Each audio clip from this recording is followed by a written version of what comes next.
Hola chicos de Archile, esta es la clase de historia. El día de hoy vamos a hablar acerca de la herencia cultural que hemos heredado de los pueblos de la antigüedad clásica. Para ello vamos a hablar del Mediterráneo y la importancia del desarrollo de las civilizaciones que se dieron en torno a este lugar geográfico. Para empezar entonces vamos a hacer una pequeña contextualización en la cual diremos que las riberas del mar Mediterráneo vieron el auge y el declive de dos de las civilizaciones más influyentes en la historia de la humanidad. Estas dos civilizaciones son Grecia y Roma, y su desarrollo técnico y cultural determinó en buena medida el mundo en el que vivimos hoy. Estas dos culturas vecinas, pese a hablar idiomas distintos y tener diferentes formas de gobierno, compartieron un estrecho vínculo cultural y juntas le dieron origen a la llamada cultura grecolatina, raíz de nuestro mundo occidental. Veamos entonces, ¿cuál fue la importancia del mar Mediterráneo como espacio geográfico? Lo primero que debemos ver es que el mar Mediterráneo tenía una característica de ser un mar interior. ¿Qué significa esto? Que va a tener un importante rol en la historia, porque es un mar que está rodeado es un mar que está rodeado de tierras. Y recordemos que en la civilización antigua no conocían los territorios que estaban más allá de lo que sus ojos podían ver o de lo que sus ojos o de lo que sus pies, lo que concretamente podían sentir. Por lo tanto, al estar rodeado de tierras, esto le permitía y le daba seguridad a los hombres que transitaban por este lugar, porque siempre estaban viendo o siempre navegaban en torno en los contornos de las tierras, y por lo tanto podían ver qué es lo que ocurría a su alrededor sin el miedo de caer al abismo donde todo estaba perdido, donde no se conocía nada. Además de esto, era importante porque era el vínculo entre tres continentes. Por una parte tenemos a África, por otra parte tenemos a Asia y por otra parte era el conector entre Europa. Esto va a favorecer entonces la población de diversas culturas. Van a existir diferentes culturas sobreviviendo en torno a esta ribera, y el mar Mediterráneo va a ser utilizado como un medio para comercializar bienes e intercambio de ideas y conocimiento. Esto va a ir generando entonces, o va a ser decisivo a la hora de las distintas civilizaciones que se van a crear o que se van a gestar en torno a este importante espacio geográfico. Acá lo tenemos, ¿cierto?, mucho más claro. Tenemos al mar Mediterráneo con su proyección en Europa, con su proyección en Asia y con su proyección hacia África. Por lo tanto, en la ribera, en las costas de este mar, se van a producir las más importantes civilizaciones debido a las características que mencionamos en la diapositiva anterior. Otro de los elementos tremendamente importantes va a ser el clima templado de esta zona. Y aquí vamos a tener que en el Mediterráneo las estaciones están súper marcadas. Va a haber un invierno frío y lluvioso y un verano caluroso. Pero a pesar de estas marcadas cambios en las estaciones del año, no va a presentar temperaturas extremas, ni extremadamente altas, ni extremadamente bajas. Esto va a favorecer primero que nada el asentamiento humano, porque también está favoreciendo el desarrollo de la agricultura. Y con este desarrollo de la agricultura va a ser un lugar muy amigable, muy hospitalario, para que los seres humanos puedan vivir y puedan habitar estos lugares. Vamos a ver un poco la línea de tiempo del Mediterráneo en relación o en función con estas dos civilizaciones que van a crecer en torno a este espacio geográfico. Por una parte tenemos a Grecia, y que desde el año 2000 a.C. aproximadamente hasta el año 1400 a.C. se va a dar la llamada época minoica, que es la civilización originaria que se origina en la isla de Creta y que va a ser la base, el asentamiento de la cultura griega. Luego, desde el 1400 a.C. hasta el 1150 a.C., vamos a encontrar la llamada época micénica. Y esta civilización va a ser predecesora de los griegos en cuanto a cultura, en cuanto a formas de ver el mundo. Luego va a existir la llamada época oscura, que es la llegada de los dorios al Peloponeso y que va a devastar las civilizaciones o las culturas precedentes. Sin embargo, algo de eso va a quedar, y desde el año 800 a.C. al 500 a.C. vamos a reconocer la llamada época arcaica, que es donde los griegos empiezan la colonización del mar Mediterráneo. En la época clásica, del 500 a.C. al 338, perdón, vamos a llamar de la época clásica, que es el florecimiento de la democracia en Atenas y como crecimiento también de las distintas ciencias, de las distintas artes, del teatro, la literatura, la filosofía. Y en la época del 338 a.C. al 146 a.C. vamos a ver la época helenística, que es la época en que Alejandro Magno conquista Grecia y forma un gran imperio que llega o que abarca hasta la India. Por su parte, y más tardía en el tiempo, por ahí por el 753 a.C., empieza la civilización romana y vamos a tener un periodo marcado por la monarquía, que es un periodo regido por un sistema monárquico, es decir, había un solo líder que encabezaba a las distintas tribus que conformaban la península itálica, y esta monarquía, esta uniformidad, va a permitir a los romanos comenzar a expandir sus territorios y poder llegar a distintos lugares. Así vamos a ver que la república, de la monarquía vamos a saltar a la época de la república, que va a ser cuando Roma es conquistada por la supremacía en Italia y el mar Mediterráneo. O perdón, es la época en que Roma conquista la supremacía en Italia y el mar Mediterráneo.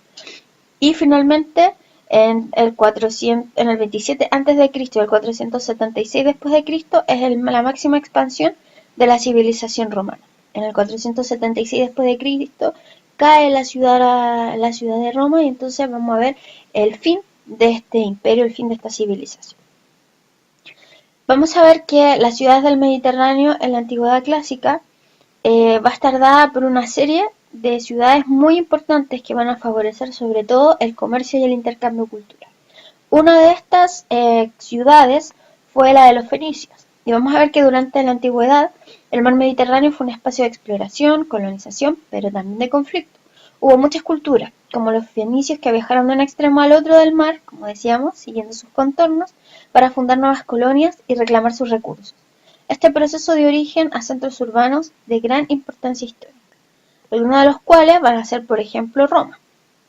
Roma es una pequeña ciudad, o se inicia como una pequeña ciudad-estado, asentada sobre las 7 colinas que integran la península itálica y que se encuentran en la actual ciudad de Roma o ciudad del Vaticano en este momento.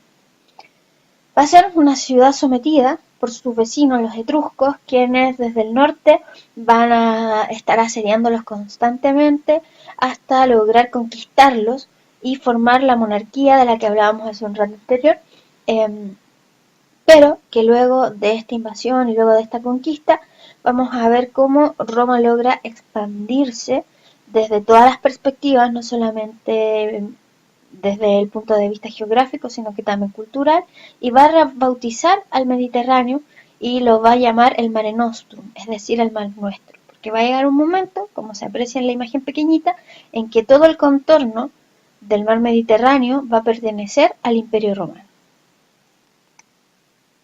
Otra de las ciudades importantes va a ser Cartago, y como decíamos, los fenicios viajaron grandes distancias para comerciar y conseguir nuevos recursos y formar colonias. Y Cartago fue una de las ciudades más exitosas de los fenicios en la península, perdón, las costas del mar Mediterráneo, quedando esta en el norte de África.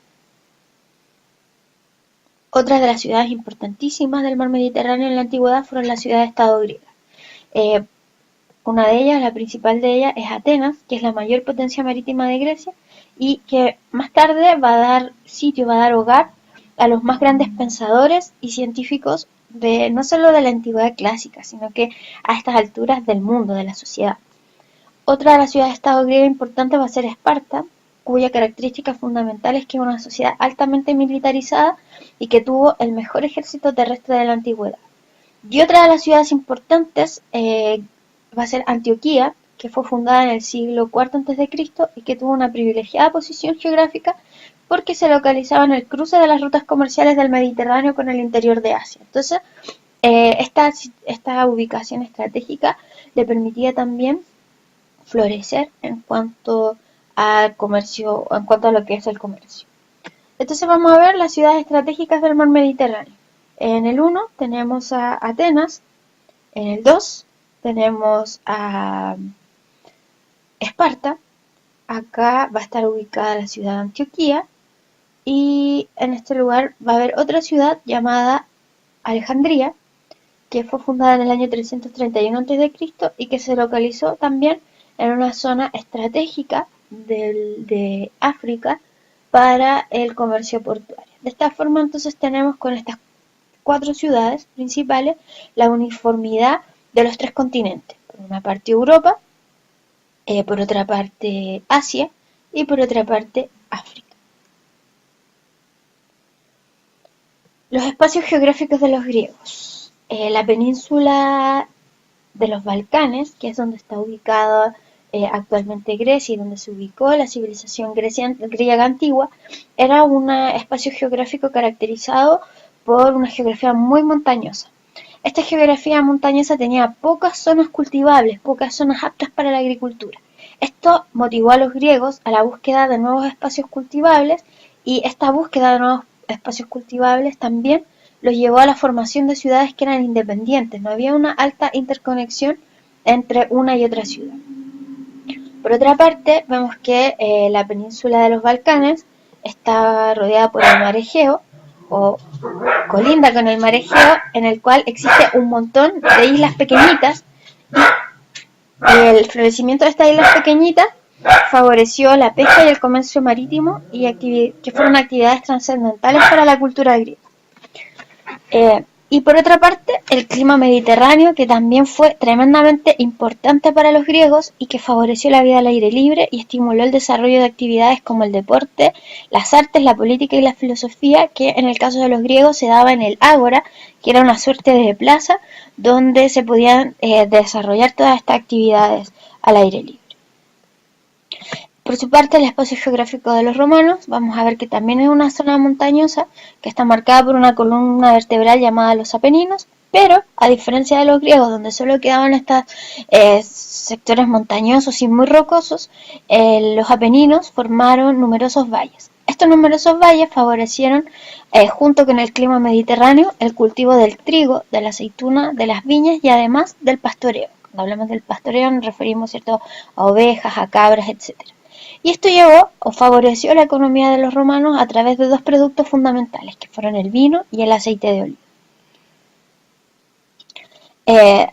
Los griegos se expandieron por el Mediterráneo, aunque su núcleo siempre estuvo en el Hélade, perteneciente a la cultura griega, o el territorio de la península de los Balcanes. Sin embargo, en el siglo VIII a.C. iniciaron una explosiva expansión por el resto del Mediterráneo. De esta forma fundaron distintas ciudades, en el norte de África, en Asia Menor, en el sur de la península itálica y en Cilicia, en las riberas del Mar Negro y en las costas de Francia y España.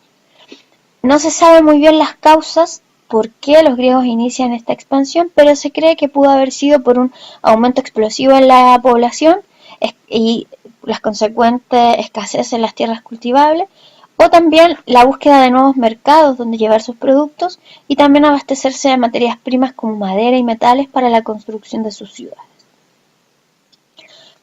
Acá tenemos una imagen de lo que es la polis griega. La polis griega estaba formada primero por la Acrópolis, que se ubicaba en la zona más alta de la polis, de la ciudad, por lo que también se conoce como la ciudad alta. En ella se encontraba la sede de gobierno y los templos más importantes.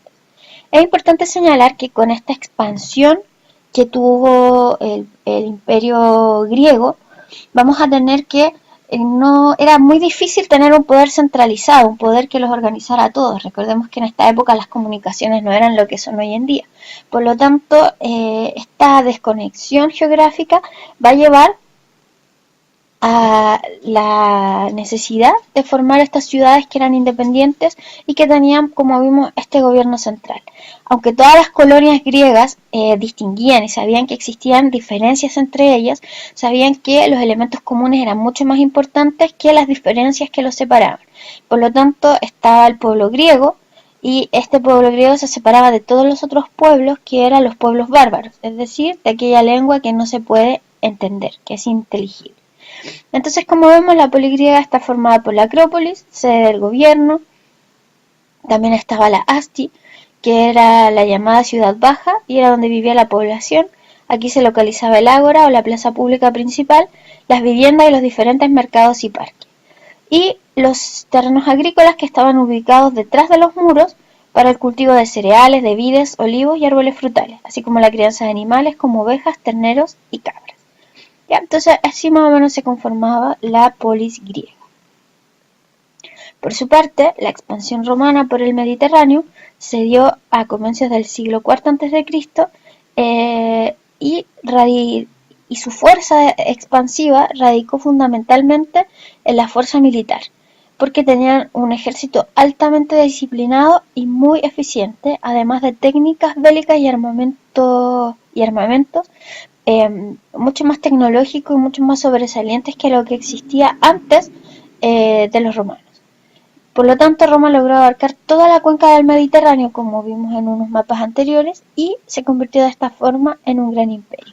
Y acá en el mapa adjunto podemos ver que lo que está en rojo fueron las primeras expansiones romanas, luego las que están en un tono más claro, más terracota, vamos a ver que van a corresponder a un segundo periodo de conquista, y ya lo que está marcado con un color más claro son las conquistas del siglo I a.C., cuando hablamos de este gran imperio romano. Así, finalmente, vamos a ver cómo un espacio geográfico y el clima de este espacio geográfico van a ser fundamentales a la hora de conocer y a la hora de desarrollar culturas tan importantes que, si bien ocurrieron hace muchos años atrás, son vitales y son fundamentales incluso para la conformación, la configuración de nuestra sociedad y de muchos de nuestros conocimientos actuales. Así que te invito a desarrollar las actividades propuestas para la clase y nos vemos en una próxima oportunidad.